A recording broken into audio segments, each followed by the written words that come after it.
Is there a particular type of horror that really fascinated you? Obviously, your style is more like the 50s, 60s style comic. Is that by default because that's just what you draw, or is that an intentional thing because of what you love? It's I don't know. I love all horror movies pretty much. Well, let's put it this way: I love pretty much all horror movies made before 1995 or six, and after that, it starts to get a little bit more. I'm a little more picky. But all the stuff from all the old black and white ones, even the silent ones from the 20s, the 1930s and 40s, classic Universal monster movies, um, the 1950s when they started getting a little more sci-fi. Uh, from the tail end of the 50s, well into the 70s, you had the whole European horror movie explosion with Hammer films coming out of England. You had the Spanish horror films. The Italian Gothic horror films were huge in the 60s.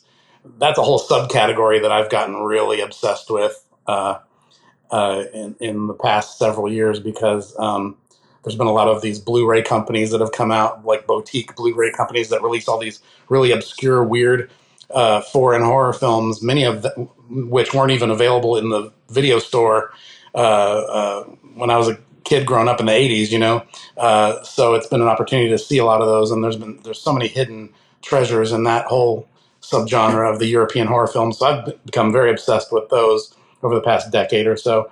Um, but then, of course, I was a kid of the 80s, right?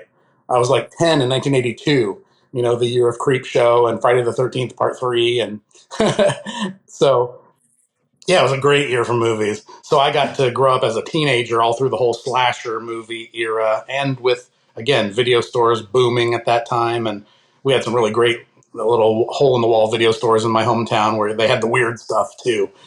So I could get my Fangoria magazine and look up the really obscure movies and get those. So I know for me, I was too young for a lot of that. Movie stores, I think, went out when I was in college, basically. But like, there was still like one or two straggling stores on.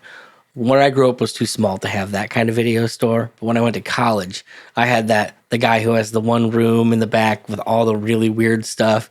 And if like you're brave enough to go back there, you're his best friend because all he wants to do is talk about that weird crap that's in that room.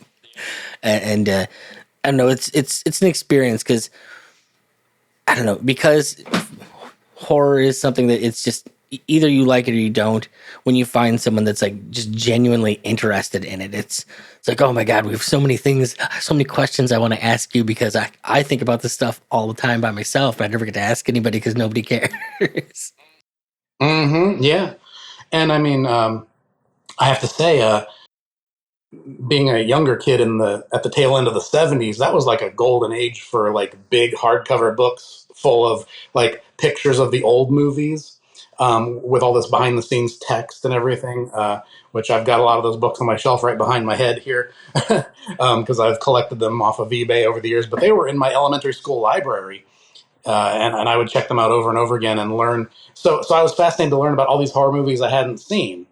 And then, like when I was in junior high, I got really into Stephen King, his early novels, and he had a book called Dance Macabre, which was a nonfiction book, and that was like a whole education as far as the history of horror before my time. And I just became obsessed. So it's like I just want to see all of it. I want to experience all of it, even like the old 1940s horror radio shows. I've collected tapes and cassettes of those and CDs of those, which are just fun to listen to when I'm drawing. They just set the mood. So it's like I just want to know about all of it. Well, and imagine that with another decade tacked on. That's kind of where I am in life. It's like this, like for me, like the thing that I want most is like I want to capture all those original EC comics and be able to like flip through them. Probably never going to happen considering what the cost is to actually obtain one of them these days, if you can find anybody that has them. Right. Well, the reprints are plentiful Yeah, on those. but is a reprint really going to do it for me? I don't know. Yeah, I've got a few of them.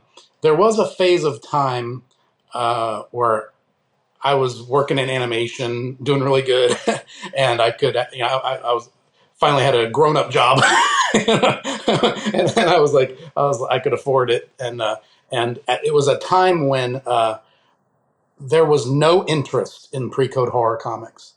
Like, well, I was going to conventions. This is before all the reprint books started coming out. Um, and I was like reading about these things and seeing pictures of them, and I was going to the conventions, and the dealer booths would just have them for reasonable. I mean, they were more expensive than your usual comic, obviously, because they were old, but they weren't crazy priced like they are now.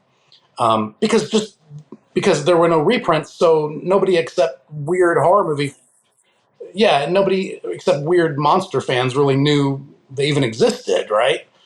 So I managed to, just with perfect timing, collect a bunch of old pre-code horror comics from going to the conventions year after year, and then all of a sudden that's when the reprint books came out. Like right when I felt like I had the ones I really wanted, the reprint books started coming out, and all of a sudden everybody knew about them, and they just vanished from the conventions. I couldn't find them at all anymore. Right on. Well, having talked about that, why don't you tell us a little bit about your big project? Well, what do you got going on now, and what that is? As far as my campaign, yeah. Okay, so I've got my comic book series. I'll show real quick. Issues 1 through 9, Wulf and Batsy. And I decided to do a crowdfunding campaign for issues 10, 11, and 12. That's number 4. So I decided to go with Fund My Comic. I was looking at Indiegogo, but I ultimately decided to go with Fund My Comic, and launched the campaign for issues 10, 11, and 12. And it met its goal like within 2 days and a couple hours. I launched it on a Wednesday night at 8 o'clock, and it was fully funded by Saturday morning. So that's issues 1 through 9 that I just went through really quickly there. And here's a proof copy of issue 10 that I got from the printer, so you can see what it looks like. Got the cover without any text on the back. Interior artwork is black and white. Here's issue 11, proof copy. This is what you'll be getting if you order them, or pre-order them, I should say, on the campaign. So yeah, I mean, it's just pretty straightforward. It's a comic book series ongoing. As you said, it's very much in the style of the 1950s pre-code horror comics, or like say 1970s creepy and eerie magazine type stuff. And I did those first 9 issues through a publisher, and then decided to go back to self-publishing, which I'd done self-publishing before that for a long time. And after doing those 9 issues, I decided to go back to self-publishing and decided to just move forward with crowdfunding.